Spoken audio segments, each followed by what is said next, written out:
the compare coin, the sample coin, the reference coin. It's called a number of different things. You simply have, in this case, I've got a 1981 copper penny.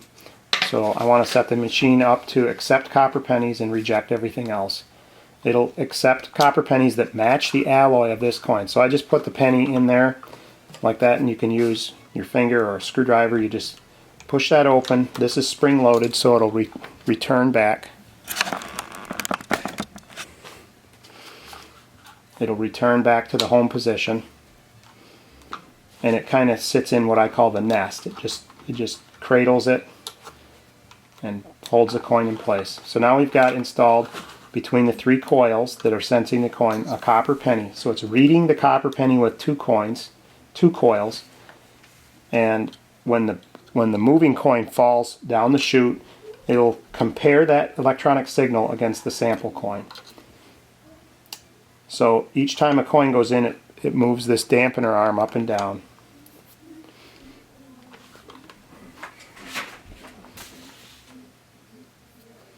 On the back of the comparator, you'll see the spring that if I want to change the coin, you can see that when I open and close that, it stretches that spring. So that's your spring that's holding the coin in place on the front side.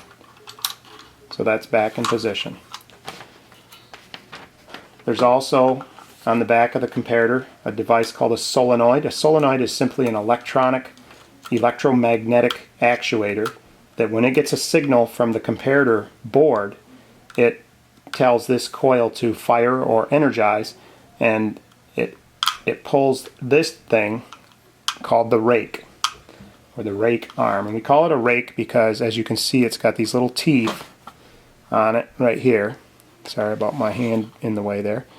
You can see that it's got rake teeth, like a garden rake. So we call it the rake.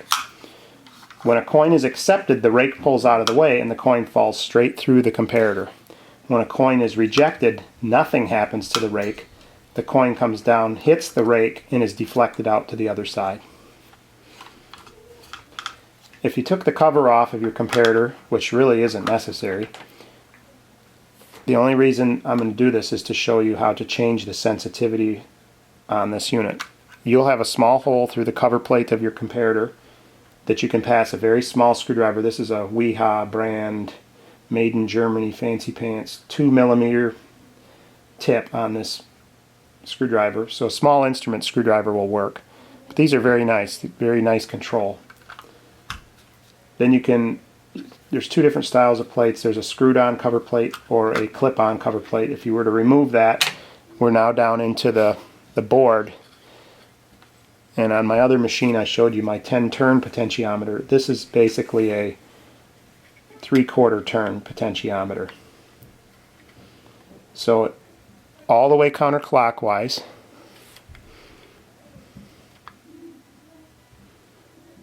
All the way counterclockwise is the least sensitivity. It'll be the most liberal at accepting copper pennies, for instance.